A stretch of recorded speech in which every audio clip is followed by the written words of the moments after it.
Can you hear me now? There we go. All right. I obviously you can tell I'm a freaking live stream fish here. Just going with the microphone. So I guess I got to restart with my whole thing.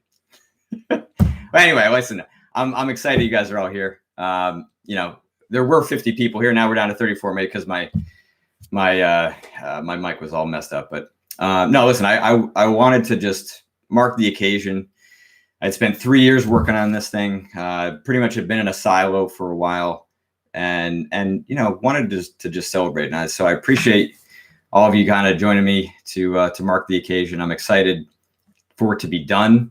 I've been sprinting for the last feels like 6 months since I kind of started the editing process, and listen, I thank you all for being here. I'm gonna answer some questions. I'm gonna give some behind the scenes kind of looks around the book, talk about the book content, answer some of your questions. And I know some of you are also here, potentially for a little discount. I threw that out in the newsletter on Twitter. So I'm not gonna wait until the end here. We're just kind of get to it. So let me throw this in the chat. You go to my website and put in this code, and let's see, make it easier for you. All right. So yeah. So go to my website, just put in the code event when you go into in the cart, 25% off. If you want a signed copy, there's a little note on the side for like shipping notes. Just tell me you want it signed and give me some details on who to sign it for. And then basically anybody that buys a book, I'll put into kind of a raffle and pick out one random person for a free one-on-one session. It's not even just the cost. Like I'm actually not taking on new clients right now. So, the one-on-one session is kind of a decent deal. The other thing is that, and maybe he's actually here. I did get an email from somebody who said, man, I bought the book Monday, would have loved to have known. I came up with this idea this morning. And so, yeah, I feel a little bad about that. I mean, I wasn't really thinking about it. But so the other thing I'm going to do is, if you are a member of my newsletter, so some of you are, some of you aren't, depending on kind of where you came from today. So go to the website, go to jaredtedler.com. There's a bunch of places where you can input your name into the newsletter. And if you're part of that newsletter, in 4 to 6 weeks, I'm going to do a free webinar for everybody that wants to come, and it'll be a chance after you guys have had it to read the book, to think about it, how it applies to you, and you'll be able to come back and ask some really good questions, get some personalized advice, get some additional feedback. So kind of best of both worlds here. One person will get a free session, and then everybody else that wants to, we'll do a free webinar and have some fun over there.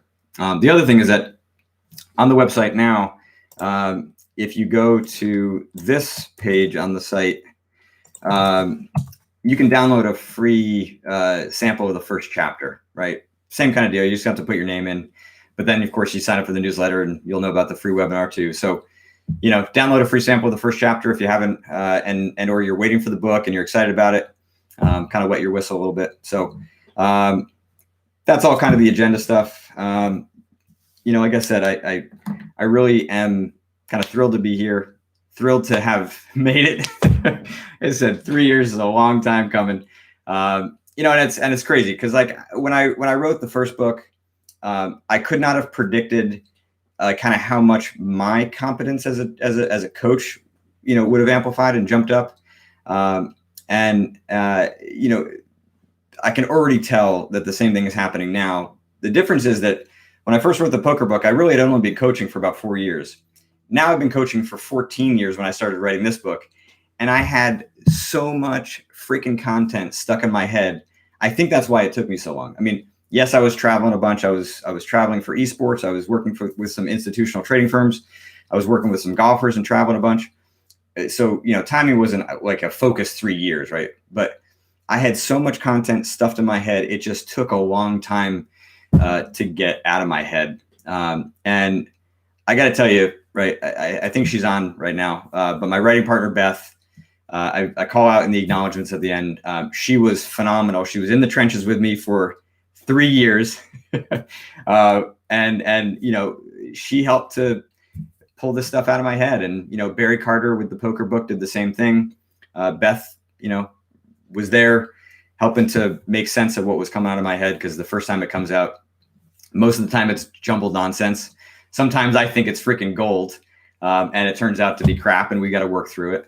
And then about 6 months ago, we brought on an editor, and she, I mean, anybody who loves the book is going to be thanking their lucky stars that she got involved, because the book is so much tighter now. The system, right? My system is just so much tighter, and there's some backstory. I won't go kind of too deep into it right now, but the editor has done a phenomenal job. So I am not a natural writer. I am super grateful for the people that have helped me to do this, because it's hard, and I'm really proud of with how it came out. Like here it is in its flesh. Running to the door when I knew it was getting delivered for the first time was pretty amazing. It's a special feeling, to cross this finish line. So I am really thankful you guys are all here to celebrate with me. Yeah, I'm going to kind of do a little bit more background stuff, but I want to answer a couple questions. Yes, there will be an audiobook. It is uploaded to Audible. I did the narration about a month ago. It actually was super helpful to like talk it out and do it, kind of before the book was finalized. I definitely found a couple spots that were still a little rough around the edges. So that was cool. So yeah, the audiobook is loaded up to go. We're just waiting for this company called ACX, which distributes it to Audible, Amazon, and iTunes, to just kind of give the thumbs up. So they say up to 30 business days. It was uploaded, 7. So, you guys will know as soon as I do, because Lord knows I will press every button I can. So I think there was another question. No. Okay.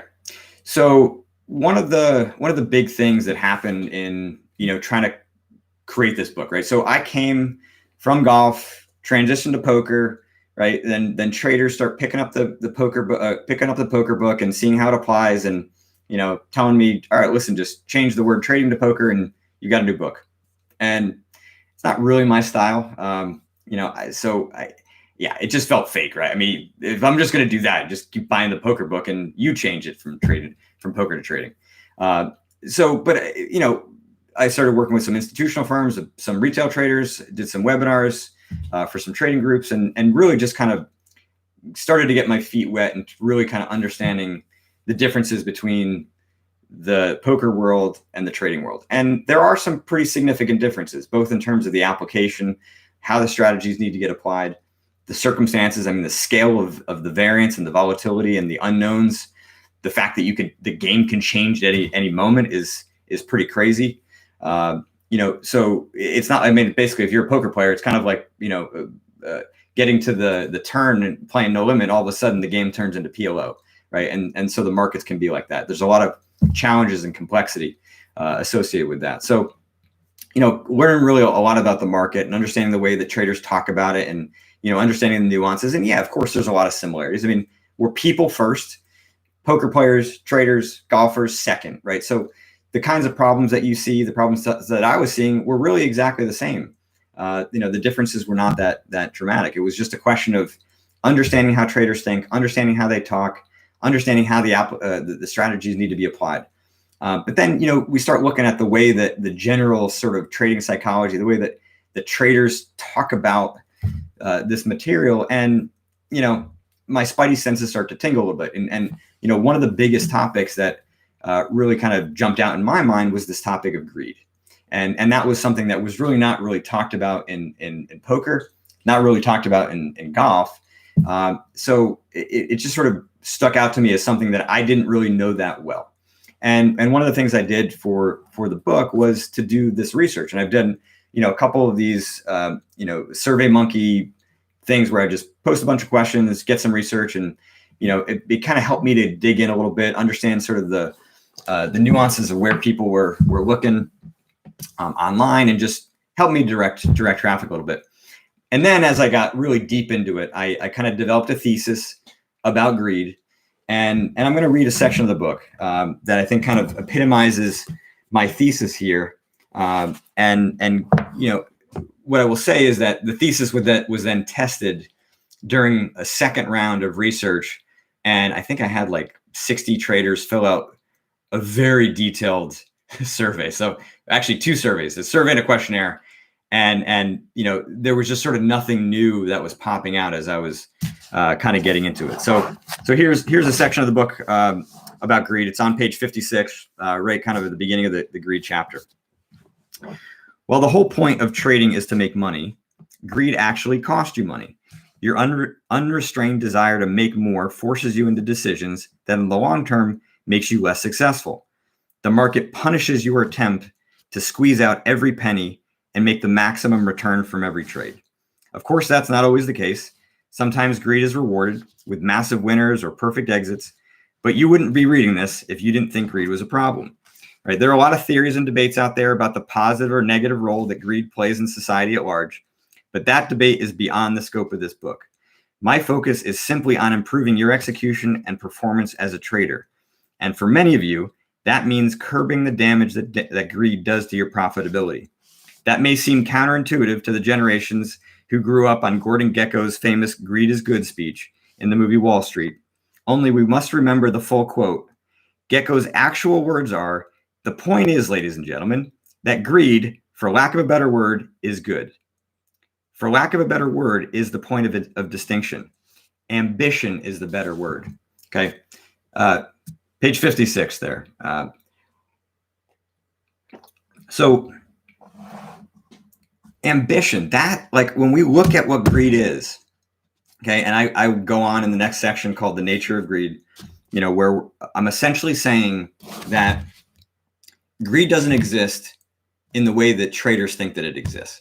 I'm not saying that you don't experience that emotion. I'm not saying that it doesn't cause problems.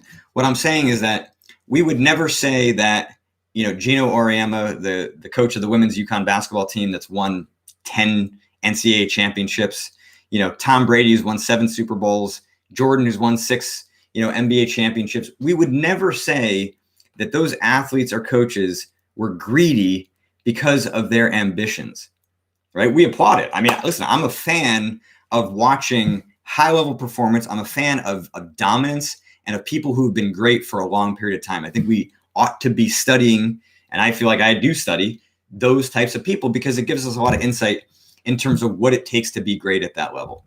Okay. Now, the thing is, we don't talk about that necessarily in trading because we're talking about money. And because of that money, then there's a connotation associated with it, right? But if we look at greed as a performance problem, then we're really just talking about where does that line get crossed between where ambition is, excessive, and it causes you to, make mistakes, do things that are suboptimal for your, execution. And that to me is really, the essence of what the greed chapter is about. It is unique in this book. Okay. For those that don't know my work very well, what we're really after is isolating these underlying performance flaws.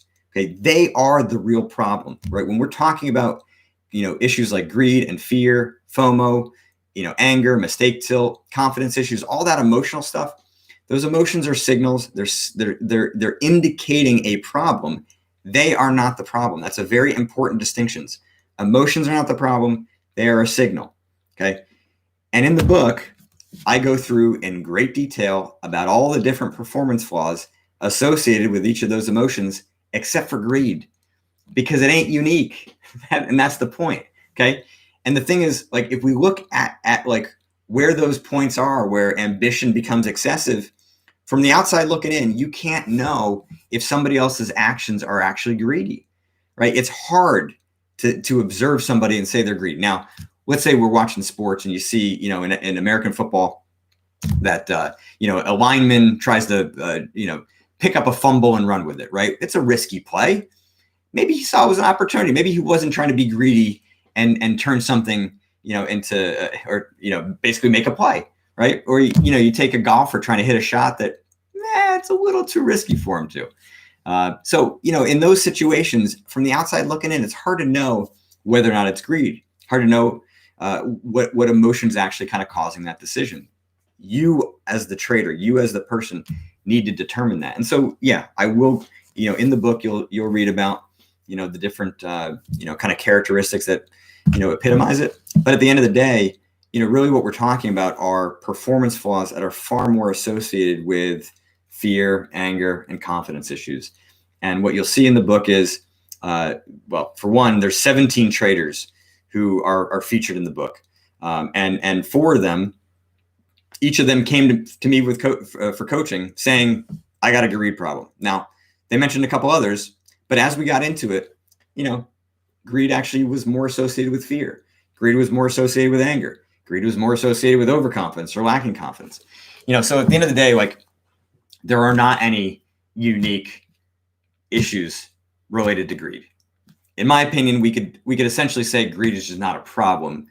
I'm not going to go that far. We know that it is, but when we're talking about the research that I did and the time that I spent really thinking about this, I think this is kind of one of the more unique points, about the book for the trading world, right? And that's kind of one of the things that I end up doing or attempting to do is try to, in essence, be like an anthropologist, sociologist, studying the culture, right? Study the poker culture, study the trading culture, and here we are, right? Able to kind of understand some of the details and nuances, that are hard to do from, when you're kind of immersed in it. I mean, I myself, right, seek outside counsel and advice, both from people like an editor or assistant writer, but also, coaches and therapists myself.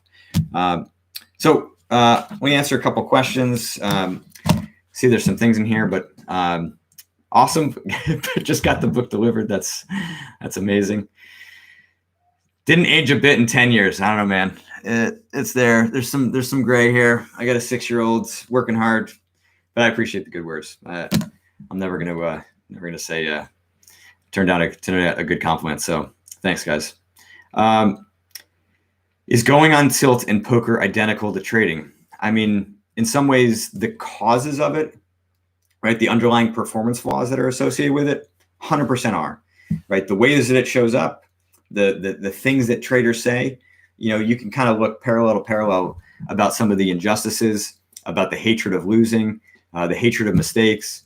I'd say one of the big things that kind of changed in this book compared to the poker book was the topic of entitlement, the topic of desperation, and run bad tilt.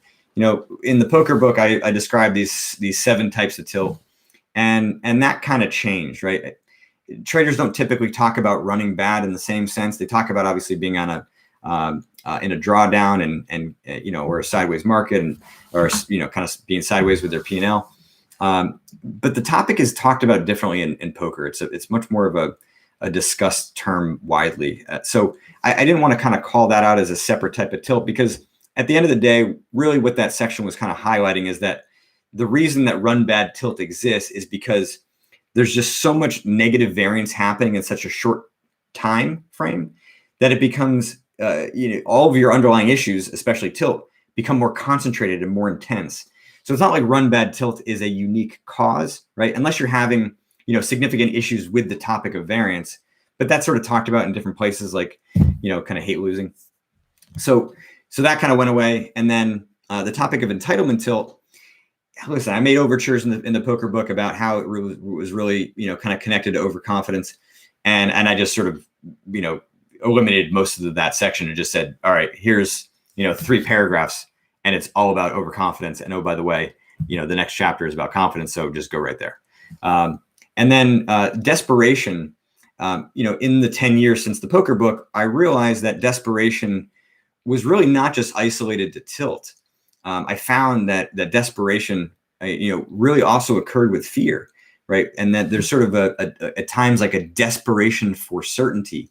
And that's kind of one of the characteristics that we sort of most describe as being associated with fear, right? If you have certainty, you do not have fear, right? Those things cannot coexist, right? Uncertainty in some respects is the antidote to fear. So anyway, those are kind of some of the big changes, from the tilt side. But yeah, in terms of the ways that shows up, traders definitely go on tilt. And in my mind, like when we look at, a lot of the mainstream media and the way that people tend to talk about emotions in trading, we're talking about this like greed and fear index, right? And there's a little freaking thing that, oscillates back and forth between, how the market's, behaving. That's too freaking simple. Okay. the market is not just about greed and fear. I mean, I just talked about, greed. And again, there's still societal impacts that come into the market, and that's real, right? But at the end of the day, it's not just about greed and fear. Anger is a massive problem, as we were just talking about. Confidence problems are massive, right? Whether it's overconfidence or lack of confidence. And then we've got, discipline issues. And, discipline's a whole other topic. But, another big change, I think, in terms of what's out there in the trading world is that, discipline is oftentimes used as the excuse for the emotional issues that exist, right? It's like, oh, I violated my trading strategy because I'm just not disciplined, or I got to get my discipline under control. I got to control myself better. It's like, well, if there's actually emotion back there, right? If you're, let's say, moving your target, right? You're exiting a trade early because you're fearful there's going to be a pullback, and you don't want to lose either what you've gained, or you don't want it to retrace all the way back to your stop loss. That's not a discipline problem. That's probably fear, or maybe there's a confidence issue in there, right? You don't want to lose another trade, and you're in a bit of a drawdown and kind of questioning things for yourself, and so that's not a discipline problem, right? And so whether it's overconfidence or anger or lacking in confidence or fear, very often the things that traders associate with being about discipline are not about discipline. They're about those emotions, because if those emotions are running hot, they short circuit the part of the brain that allows you to be disciplined, right? So the way that the book is structured is we go through, kind of the beginning material, which I'll get to in a bit. Chapter 4 is greed, 5 is fear, chapter 6 is anger. We get to confidence, right? And then we get to discipline, right? If you've solved a lot of the stuff, understood a lot of the emotional kind of impact on your execution and decision making, then we can start to look at the specific discipline problems, like being overly results oriented, lacking a little bit of focus, or lacking a little bit of focus, or being a bit too lazy or procrastinating. Things like that get taken care of a lot easier once the emotions are sort of checked off as an issue. All right. Other question: does margin trading accumulate mental weeks quicker? Yes, it does. I think anytime you're playing with bigger stakes, so to speak, you can expose things a lot faster. What's the best way to utilize the book? It kind of depends on where you're at with the material, but I would say for somebody who's new to it, read it sequentially all the way through. You don't have to read through every section as you get kind of deeper into the problem chapters, right? So, for example, in the fear, I'll actually just pull it up, make it easier for me. Right, in the fear chapter, okay. After some introductory material about some intro on on fear, the nature of fear, some of the common symptoms or signals of fear, like risk aversion, and then kind of going through this mapping process. Then we're going to get into the fear of losing, the fear of mistakes. And in those subsections, it gets kind of deep into very isolated performance flaws. Okay. You don't have to read through all of those if you find that you're just not really dealing with fear. But I would suggest you at least, get at least a taste of kind of what the material is about, because very often people kind of falsely assume that these concepts or material doesn't really apply to them.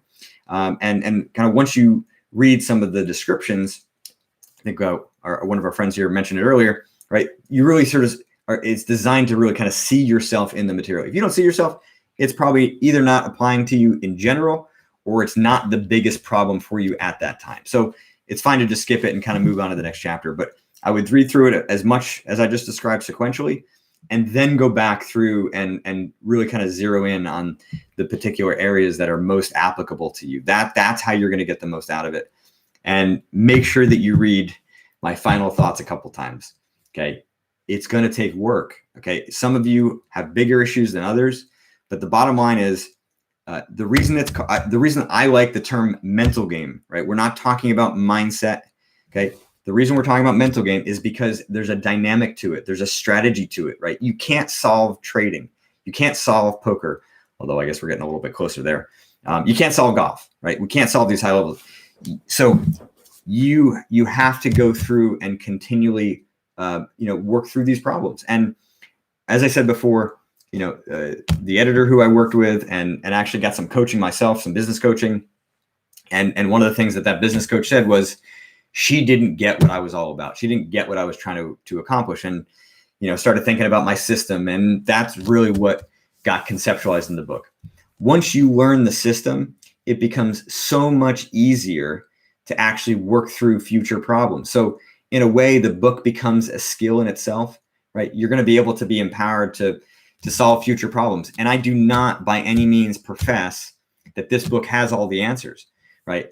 But if you think about it as being sort of the central organizer for things, giving you the system, right? I mean, listen, a lot of you have systems for how you trade. This is a system for how you work on your mental game, so you can find the opportunities to get better. Once you learn that system, right, you can incorporate any advice that you've read from a lot of the other great books that are out there, right? So this book is unique in the market, right? I'm not a trader. I've studied them, and the other thing is that I think a simple way of distinguishing this book to the others is that this book is not sort of a collection of advice based on experience as a trader. This book is a system that incorporates a process for how to solve problems to the point where they are resolved, right? You do not want to be constantly having to manage your emotional issues in real time when it matters, where you got to pull the trigger and fire off that trade or get out or make some decisions. You cannot be battling yourself, right? Just like, we saw Hideki Matsuyama win the Masters, right? I mean, we can debate, maybe you got a little lucky that, Xander, tripled 16 there and gave him a little bit of breathing room. But the reality is, like, in those moments where you got to execute, you can't be battling yourself. It's just the pressure is too high. So being able to resolve the problem. So in that moment, you are free to focus on the markets, focus on how your system or strategy interacts with the market so you can profit. The emotions have to be solved. That's the goal. That's what we're after. Okay. So in order to get there, you got to work at it. And there's just, you can't become a good trader overnight, right? You can't watch some, YouTube equivalent of this video right now and think that you're a good trader. I mean, well, I guess you could think it, but you're not going to be, right? So you got to do the work, and that's, I think, the best way to work the system. So other questions here. I love the activity here, guys. For the most part, trading solitaire, challenges, it gets really boring when the markets are stuck. Any thoughts? Yeah. I mean, for one, come up with a list of things that you want to be researching and thinking about. I mean, you don't have to be in front of the charts at all times, especially if you got alerts that are set up, where you go through some kind of cycle. And yes, I am recording this, so this should be posted live anyway. So, come up with a list of ideas that you can be working on during sideways markets, right? You don't know when they're going to show up, but, there oftentimes are a lot of ideas or things that you think about that you want to be researching. And, having to do it after market hours is not always the best time to do it. So I would say have a list of stuff you can do. Sometimes it's just get up and walk away and take a break, reset yourself. I think one of the key things is, being able to keep your mind as clear as possible. Now, I really don't recommend that you take, long breaks. I mean, I think, especially for somebody who's actively trading, you do need to be there. So when I say a break, I mean, like, 2, 3, 4 minutes. And if it's tough to maintain that kind of focus and discipline for a long time, then think about it like you're training your mental endurance to be able to do that. Okay. And think about that like, okay, if you're able to do it for, short periods of time, figure out what your baseline is and try to grow it. So, all right, you're day trading futures live. So there is little research. Yeah. Okay. But there may be aspects of your system that you're looking to evolve. And maybe there's, opportunities to do some back testing. And if that's not the case, then maybe it is just like kind of learning to be more idle, be more sort of patient in what's going on in front of the screens. And if that's difficult, right, maybe it's not a discipline issue or a boredom issue, right? Maybe it is a function of something emotional, or it could be a lack of connection to your goals, right? And understanding that, you need to be here kind of ready to go. As I say in the book, it's kind of the backup quarterback mentality, where you have to be ready, right? You don't have to be kind of locked in and hyper-focused, but you need to be kind of ready in not like an idle neutral position, but like kind of ready to hop in and make some trades when they come up. So, all right.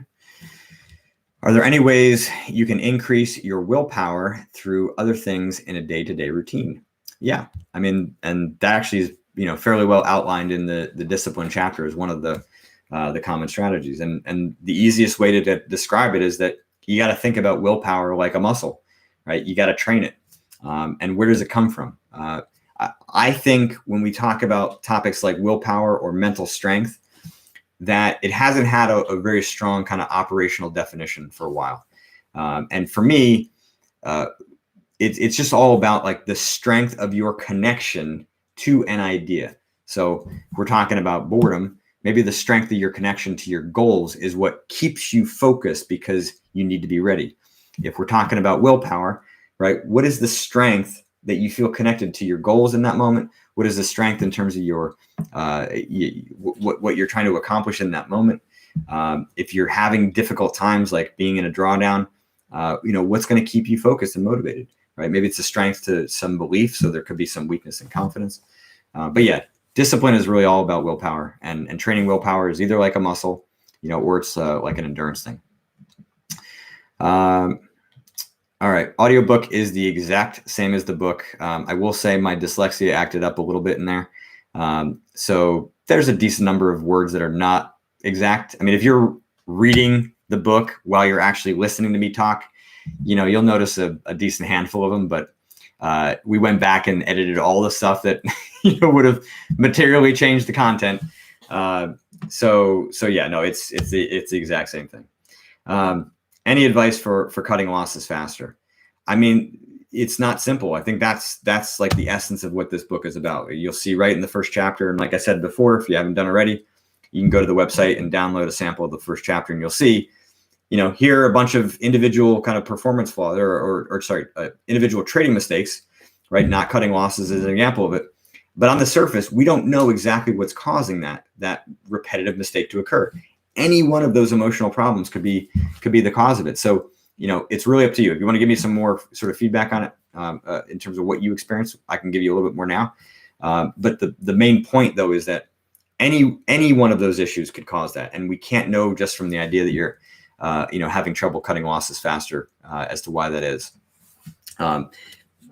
Just to kind of pivot a little bit here, the way the book is structured, right? So I think one of the big evolutions for, this book over the trading book, over the poker book is, how the chapters are kind of laid out to really kind of mirror my system. As much as 6 months ago, the trading book was almost sort of going to match the poker book in that the first chapter was the introduction. Then we were going to go through some foundational material. Then we were going to kind of get into background on emotions, then the system, and then we get into the problems. And what the editor and, my assistant writer and this coach of mine kind of helped me to realize was that, the book needed to kind of match the system. And so we actually spent a lot of time, moving things around and reworking the way that the structure was so that it would have more of a flow to it.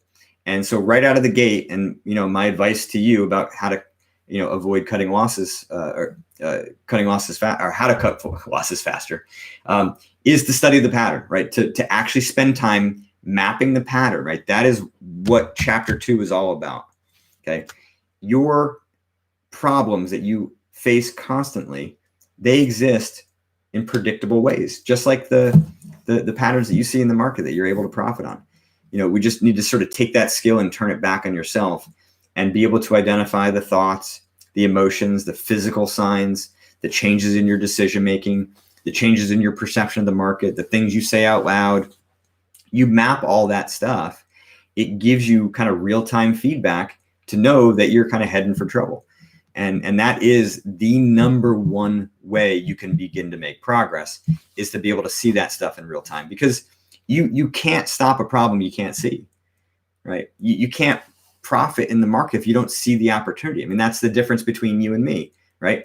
I see all the opportunities when I'm talking with my clients, right? In terms of what they're saying, indicates a problem that I can then use opportunistically to help them. Okay. You see patterns in the market to opportunistically make money, and that's what you do. So we're doing the same thing. And this book is going to train you on how you can do that for yourself.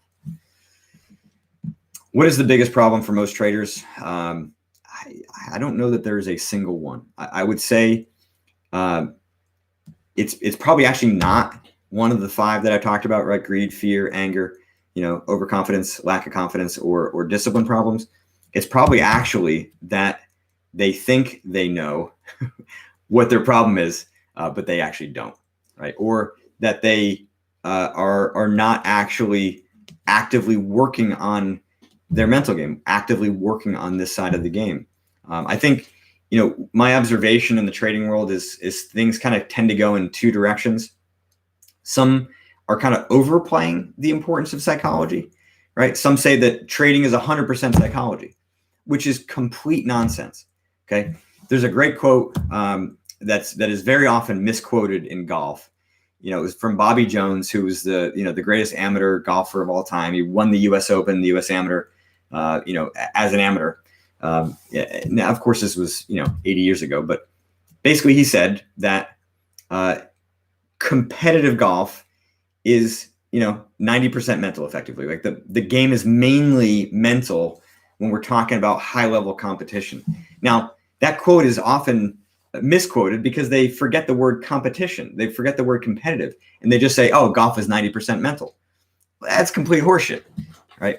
Golf is not 90% mental. You need to be able to swing the golf club in a repeatable manner to strike the ball to go where to have it go where you want it to go.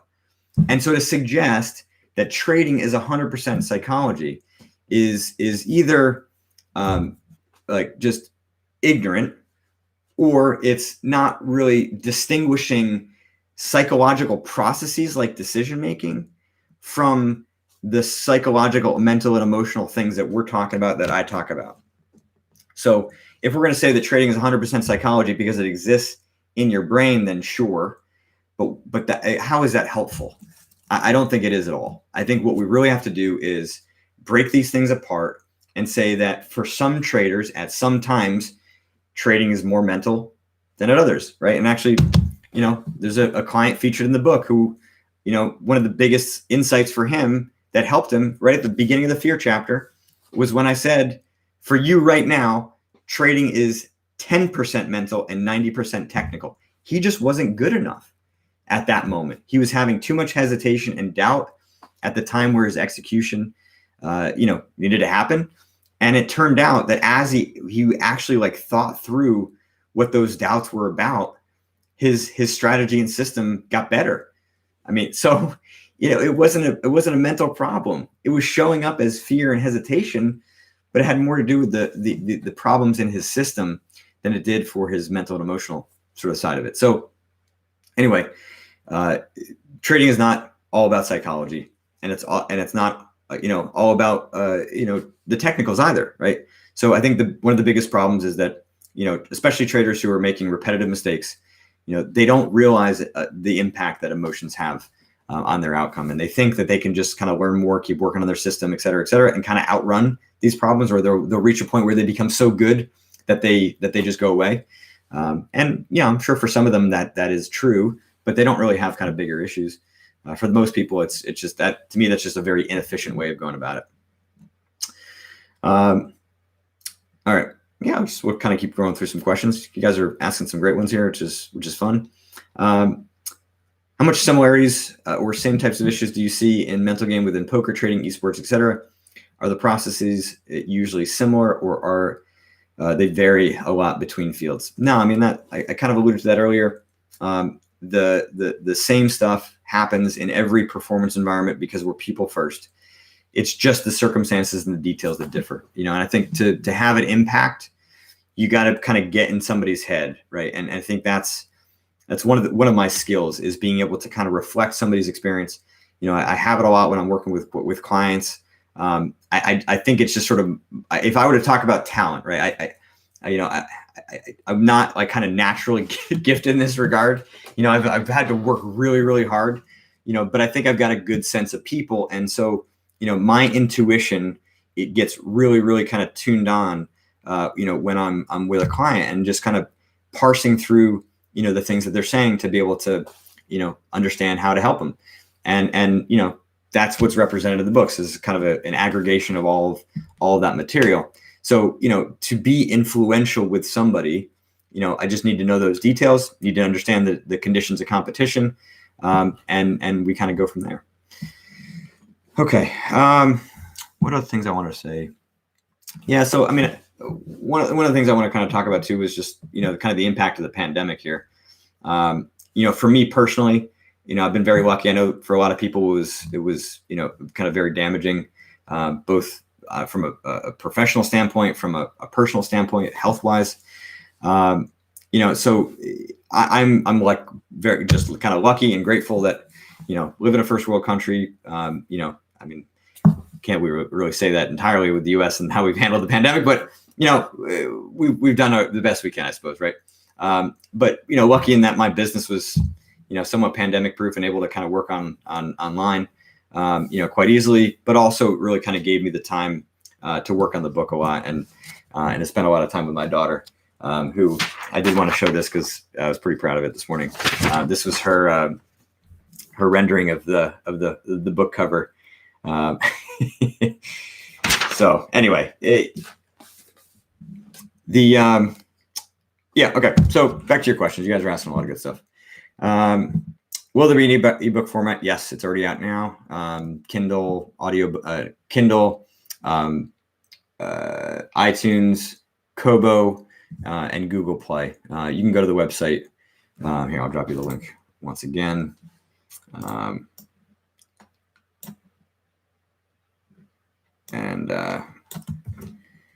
There's links there for where to get the audiobook and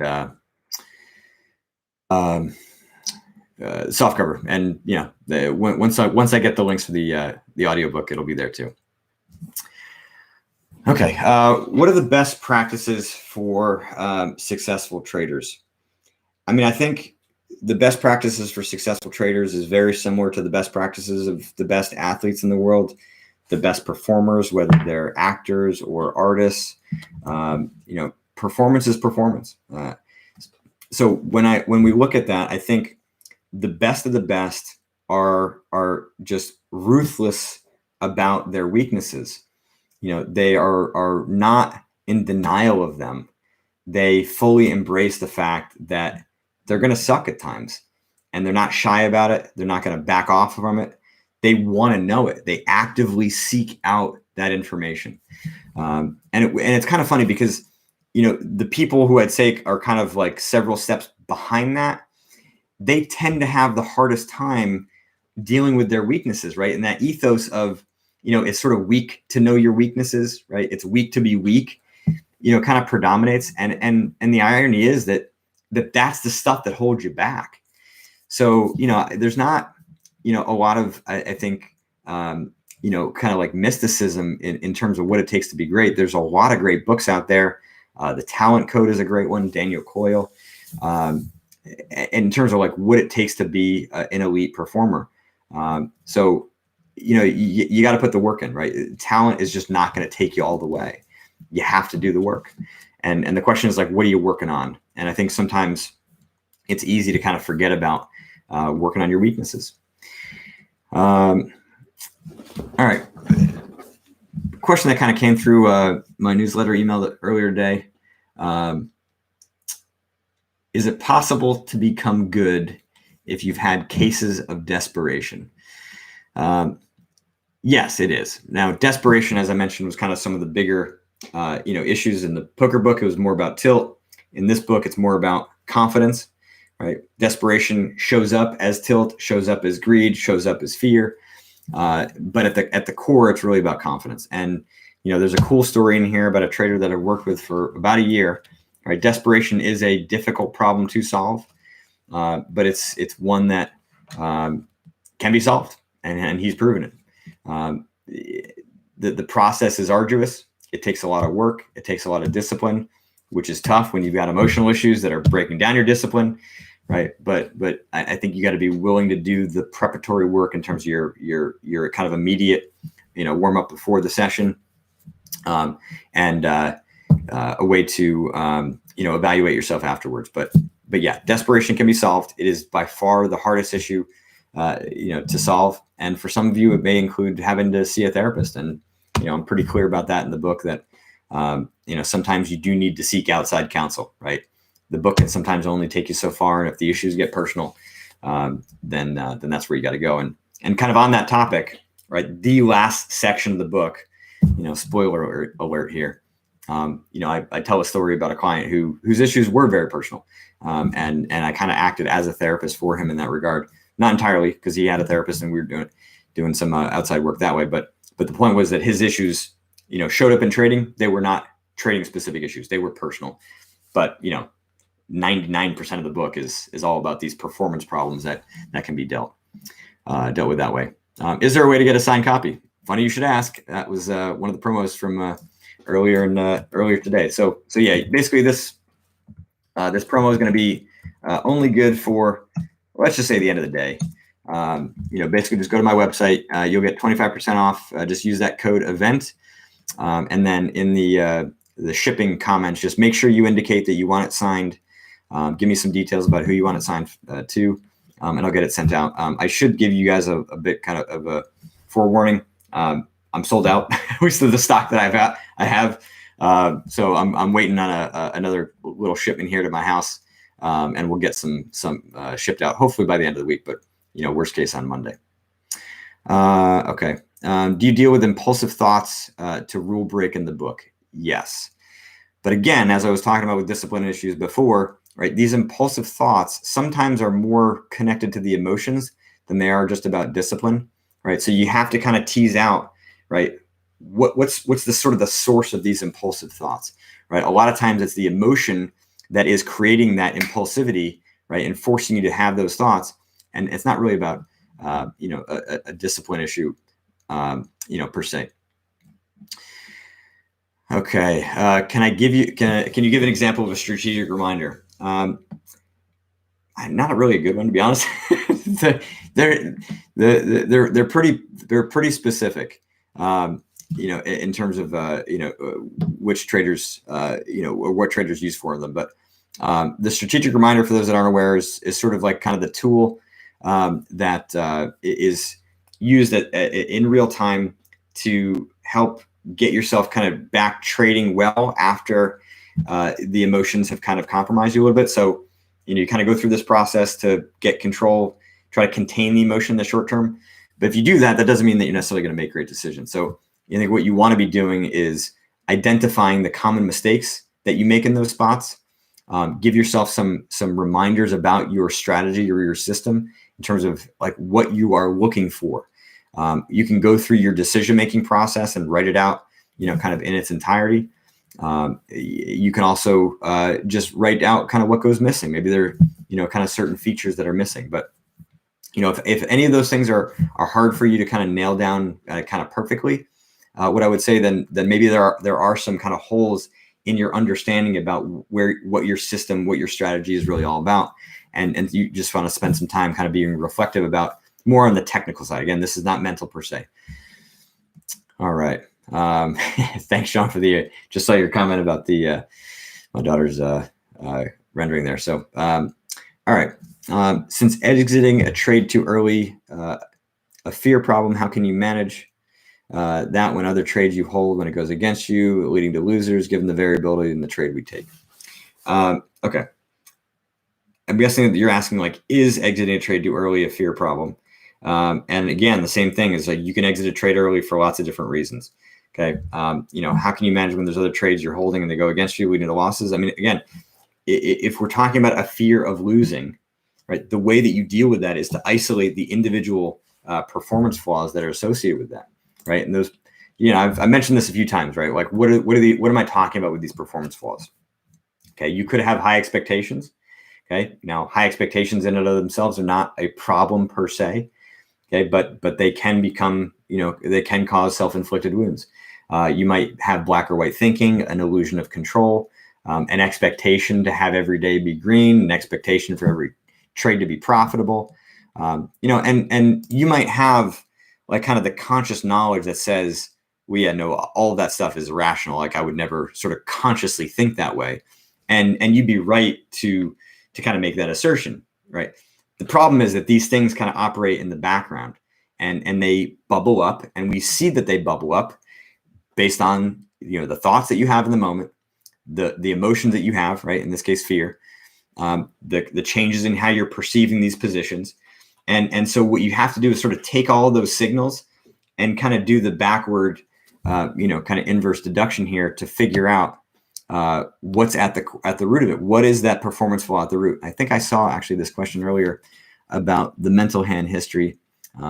Forget where it is now here, but yes, in the book, the mental hand history is exactly laid out as I did, within the poker book. And the mental hand history, for those that aren't aware, is basically like my 5-step process for taking the problem and digging down into the root so you can isolate the problem and then know how to fix it, right? Because too often what happens is like, here's the surface level problem, right? Like this fear of losing or, risk aversion or, closing positions too early, whatever those issues are. And then automatically we're looking for a solution and we kind of do battle here, right? But the reality is that these underlying performance flaws need to be isolated, right? So you dig down in using the mental hand history, you find the flaw, and then that is what you are correcting. So you're not doing battle up here, you're doing battle at the level of where that flaw exists. That is how you solve these problems. That is how you resolve them. That's really what you're looking for. And, the book is really designed to do that. And on that topic, the biggest mistake that I made with the poker book is that I did not make that topic of resolution front and center. And so that was really like kind of what happened with this, kind of rejiggering of how the book was laid out. It was like, the book is about resolution. The book is about solving problems because that's what the system is designed for. That is what makes it unique. It's a very efficient method to achieve resolution, which means the problem is gone. Okay. It doesn't mean that your emotions are gone, right? We're not after trying to be robotic or numb. Okay. That's not the optimal here, right? Emotions are just the signal of those problems. So how you work through that, it is very well sequentially kind of laid out in the book now compared to the poker book. It was kind of buried. The mental hand history wasn't really called out in the way this book is. There are lots of examples throughout the book of mental hand histories, right? Because that's the tool that we use to solve and resolve these issues. So, there's going to be a lot of repetition and you're going to train your mind on how to think about problem solving in this way. And it will fundamentally kind of open up, the way that you go about solving these problems. And that should be freeing in some regard. Like, because if, as I said earlier, some of the big problems that traders have in my mind is just the way that they're actually going about solving those issues, solving their problems, then if you change how you solve problems, then it should be a lot easier to do that. And so yeah, that was the biggest mistake that I made in the poker book. And I'll be honest, my realization of that mistake came because of all the feedback that I got, right? Whether it was Twitter messages, whether it was emails that I got about people inquiring, they weren't necessarily giving me direct feedback on the book, but they were, the questions that they were asking, the things that they were saying, sometimes to other people, or I would get, reviews and it became very clear that the bigger message had gotten lost, right? I did not make it front and center. It was my mistake, didn't know any better, not blaming myself. I'm just saying I learned from it, and I learned from it because of the feedback that I got. So I really, if you follow me on Twitter, you're going to see it endlessly where I say, please let me know what you think. And I mean that genuinely because it's how I learned to be better. If we operate in a silo and there's not the opportunity to get feedback, it becomes more difficult to learn. And yes, everybody has some biases about their perspective, but at the end of the day, patterns emerge and there's lessons to be learned.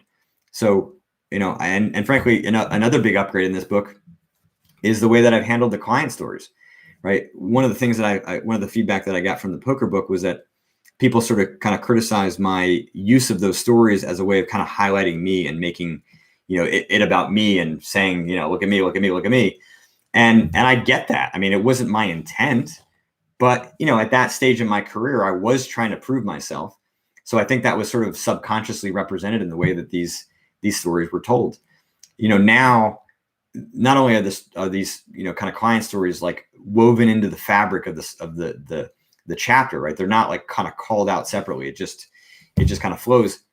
The clients are the stars, right? They're the ones that did the work, and I'm kind of the one in the behind the scenes, who is providing the advice and providing the feedback that helps them to make the changes that they needed to make. And so yeah, like I felt a lot more competent and a lot more confident about what I was bringing to the table. And so, yeah, I think that was a big change too. But again, the summary here is really all about the feedback. And so please send me emails, post reviews on Amazon or elsewhere. Send me messages on Twitter, post your messages in YouTube videos. I'm definitely going to try to be doing more stuff on YouTube. But please give me feedback, because I appreciate it. I learn from it. I'm going to be learning for a lot longer. I've got a lot left in my career of what I want to accomplish here. So to me, this is kind of just the beginning of another phase. So please, give me feedback. All right, we're kind of getting I know I didn't put a time frame on this, but I'm kind of left it open. I wasn't sure if anybody was going to show up, as I said. So but I got to relieve my get my daughter here in about 10 minutes. So we'll kind of wrap up a little bit here. Elliot, I apologize, man. I'm actually not taking new clients at the moment. If you want, just go to the website. There's a little form you can fill out, and I can add you to the wait list. Brandon, thanks, man. I'm excited this book is out too, and glad you're excited about it. Are there any warm-up exercises that you can recommend traders should do before trading on the same day in the morning before starting trading? Yes. So chapter 9, talk about building a productive routine. For me, there's a lot of, kind of material that exists in the trading space already. So I wasn't kind of reinventing the wheel here, but in large measure, I think of traders as athletes, and that's the world that I came from as a golfer.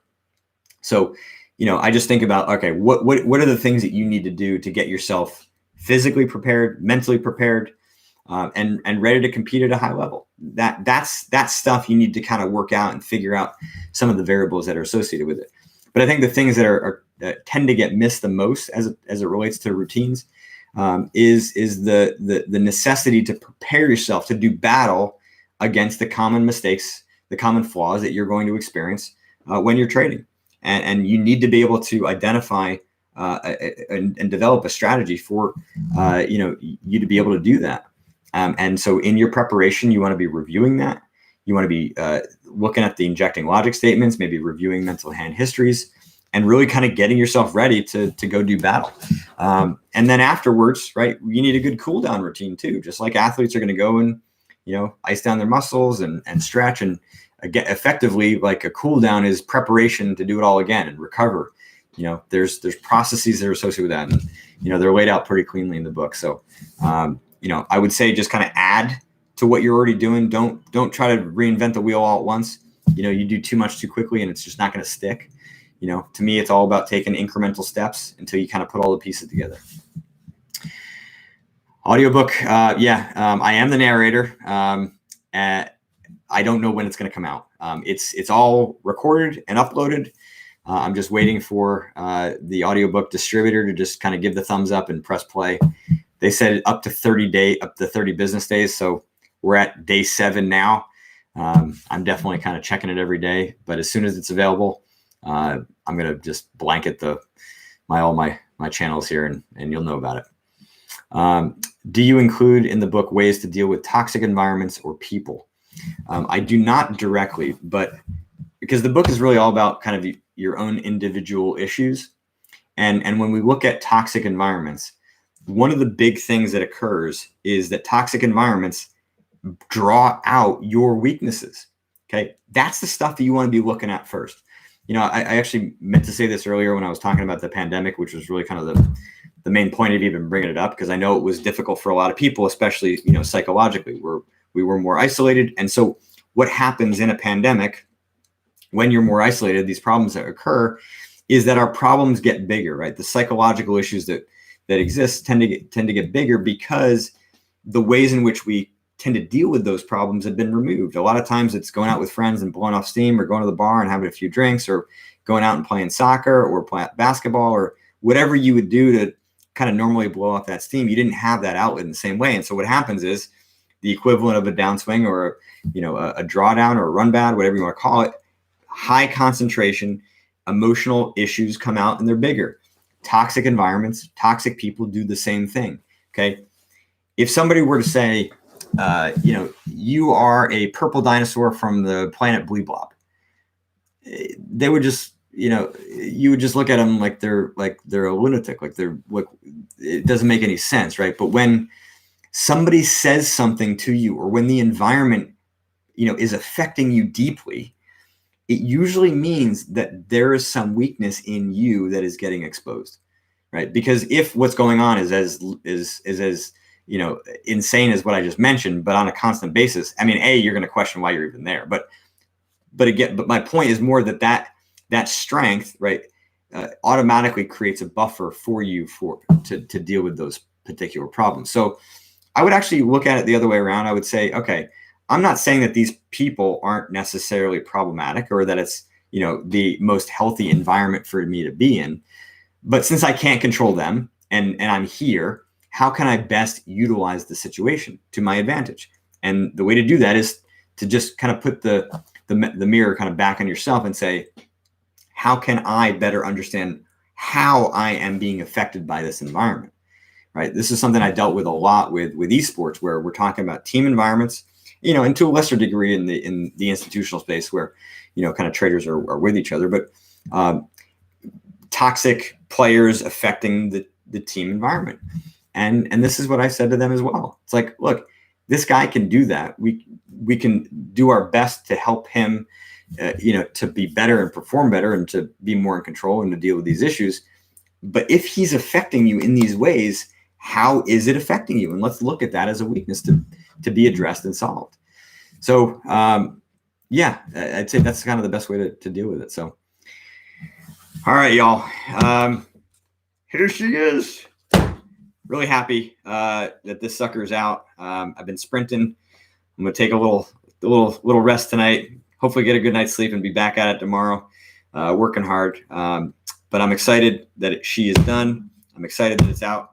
I'm excited to hear what you guys think. I appreciate you joining me today. It's been awesome. Thanks for all your great questions. Participation was really cool. Like I said before, this is kind of the beginning point for me within the trading space, and really in doing more in general, right? Like whether you're a poker player, or you're, somebody in esports, or another athlete, or working in another profession, the material applies. And I'm just going to be doing more, really kind of working to grow my platform, and my ability to reach out and help more people. So expect more from me, and I hope that I can get more from you in terms of feedback, because that's how I can help you better, right? We'll, help me help you sort of scenario here. So adios, everybody. Be well, and talk to you later.